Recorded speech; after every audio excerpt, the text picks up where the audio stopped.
कब्रिस्तान में किस तरीके से लोगों को जानी चाहिए अपने माँ बाप के कब्र पर अपने अभी हम परिहार मुख्यालय के सुन्नी अजहरी मस्जिद में हैं और हमारे साथ इमाम साहब है जो शब बारात का फजीलत क्या है। शब बारात एक ऐसी रात आते हैं शब बारात में जिस रात को बहुत सारे गुनाहगारों की मफरत फरमा दी जाती है, लेकिन कुछ ऐसे भी गुनाहगार हैं जिनके गुनाहों की मफरत नहीं होते। वो कौन से लोग हैं? तक रहेगी बहुत सारे लोग के गुनाह माफ़ कर दिए जाते हैं। इस रात में अल्लाह अज़्ज़ व जल बंदी की दुआ को कबूल फरमाता है। यकीन जाने कोई गुनाहगार रब की बारगाह में तौबा करे तो रब तौबा कबूल फरमा के उसके सारे ख़ताएँ माफ़ कर देता है। साथ में रह के चंद ऐसे भी अफराद हैं जिनकी दुआएं कबूल नहीं की जाती हैं। माँ बाप का नाफरमान, शराब पीने का आदी, जानी, मुस्लिम के ताल्लुक से दिल में कीना रखने वाला, ऐसे लोगों की उस रात में भी दुआ कबूल नहीं की जाती है जब के रब अज़्ज़ व जल की रहमत उस दिन खुद पुकार कर आवाज़ देती है कि है कोई दुआ मांगने वाला जिसकी दुआ कबूल करूं, है कोई रोज़ी मांगने वाला जिसको मैं रोज़ी दूं, कोई है अपने सेहत के लिए तंदुरुस्ती मांगने वाला जिसे मैं शिफा देकर तंदुरुस्त अता कर दूं। बहुत सारे मामलात हैं जो दुआ कबूल होती है, लेकिन उन्हीं में से ऐसे कुछ मुसलमान हैं जो अपने गुनाहों के सबब जो बुरे आदतों का आदी हो चुका है, बुरे काम का, उसकी दुआएं रद्द कर दी जाती हैं।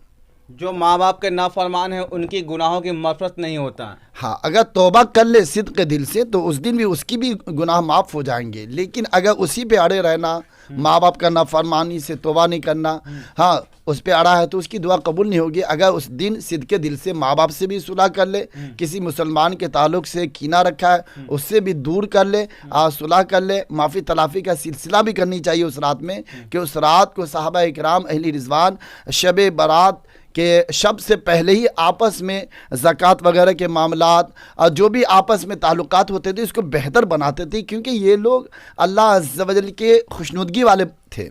हमें भी चाहिए कि इनके नक्शे कदम पर चलते हुए आपस में भाईचारा कायम रखते हुए आपस में किसी से अगर जो रंजीदा हो किसी बात से लेकर तो माफ़ कर दें। माफ़ करने की भी बड़ी फजीलत है, बेशुमार फजीलत है। अल्लाह रहीम है और रहम करने वालों को पसंद फरमाता है। इस शब बारात की रात में देखते हैं बहुत सारे ऐसे नौजवान हैं जो रात गुजार देते हैं लेकिन इबादत नहीं करते। क्या उस रात में जागने से बेहतर है इबादत करना या जाग करके जो रात गुजार देता है? वो दोनों में अंतर क्या है हजरत? देखिए, ये तो सबसे बड़ी बात है, नौजवान जो जाग कर गलियों बाजार में खेल को तमाशा करते हैं इनके लिए तो बेहतर है कि सो जाए। हाँ, सोने से बेहतर ये है कि देखिए सबसे पहले तो ये देखिए इस रात में किस तरह से इबादत करनी चाहिए। ये इबादत की रात है, ये वो 5 रातें हैं जिस रातों में से जिनके बारे में तज़किरा आया कि 5 रातें साल में ऐसी है जिसमें दुआ कबूल होती है। उसमें से एक शब बारात है, बल्कि शब बारात में तो अल्लाह अज़्ज़ व जल बंदे के नाम आमाल में को लिख देता है कि साल भर में इसके साथ क्या क्या मामलात होने वाले हैं, है नहीं। अब रह गई बात नौजवान उस रात में खेलते हो तो यकीन जाने अपने वक्त, कीमती वक्त को खोते हैं। उस रात में इमाम हसन रज़ियल्लाहु ताला अन्हु का मामूल था कि आप रात के 3 हिस्से फरमाते, 1/3 में दुरूद पाक पढ़ते, 1/3 में कुरान पाक की तिलावत करते और 1/3 हिस्से में आप नमाज कसरत से अदा फरमाते। तो इस तरीके से हमें चाहिए कि चंद घंटे कुरान की तिलावत कर ले, दुरूद व सलाम पढ़ ले, नमाज पढ़ ले या महफिल मिलाद में शरीक हो जाए, वरना ये खेलने कूदने से अच्छा है कि आराम कर ले, सो जाए। तो कब्रिस्तान में किस तरीके से लोगों को जानी चाहिए अपने माँ बाप के कब्र पर, अपने दादा दादी के कब्र पे, उनका तरीका बताइएगा। माशाअल्लाह, बहुत अच्छा सवाल किया। देखिए, शब बारात की रात में कब्रिस्तान जाना प्यारे आका अलैहिस्सलाम की प्यारी सुन्नत है। इस नियत से जाए कि मेरे नबी पाक ने 15वीं शब को कब्रिस्तान में आप तशरीफ़ ले गए।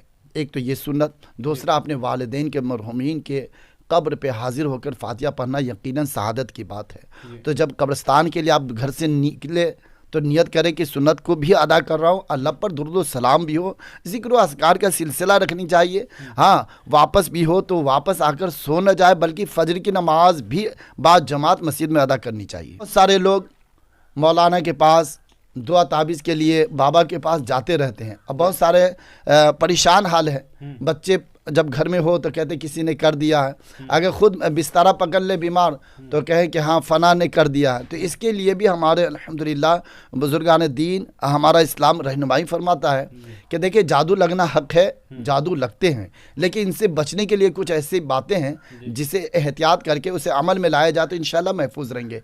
एक बात यह है कि अगर इस रात को 7 पत्ते बैर के पत्ते पानी में जोश देकर यानी पानी में गर्म करके शब बारात की यानी मगरिब की रात के बाद नहा लिया जाए तो इंशाअल्लाह अज़्ज़ व जल पूरे साल जादू से महफूज रहेंगे। ये पैगाम है, इस पे अमल करें। यानी मगरिब के बाद 7 पत्ते बैर के पत्ते लेकर के इसे गर्म करके पानी मतलब उसमें पानी में गर्म कर लेना है, और जब नहाने के काबिल हो जाए, ठंडा हो जाए तो उससे नहा लेंगे तो इंशाअल्लाह पूरे साल जो है ना इसकी बरकतें होगी कि हम जादू से बचे रहें।